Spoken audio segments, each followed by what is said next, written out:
Hello, this is the first of our colour workshops. It's on tints and tones. So this is a fan deck.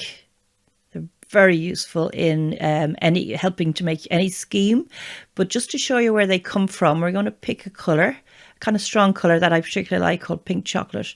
And we're going to make a tint by adding white and a tone by adding grey. Now, the reason for having tints and tones is that they have the same DNA. These colours will look very different, but their DNA will be very similar. So we'll be very, very confident to use these colours in any scheme.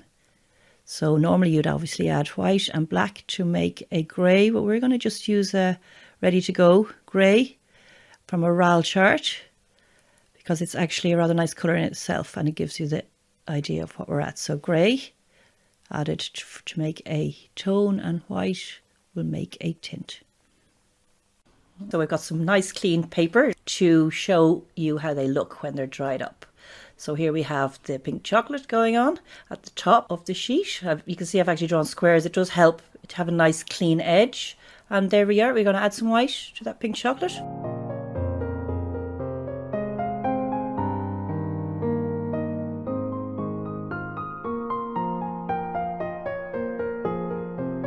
You can see actually if you've been in a good quality paint shop, you'll actually see that this is starting to look like some of those sheets you get.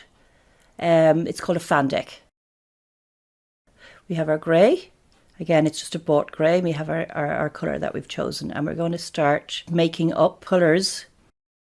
So the paint is still drying here, but I still think what comes out of this little experiment is that fabulous and ever gorgeous scheme of pink and grey is clearly going to work.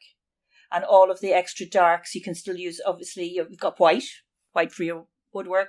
You can still maybe use grey in your carpet. You can have your pink chocolate in your cushions. Thank you so much for watching that workshop on tints and tones of a colour. Next time we will do black, white and primary colours.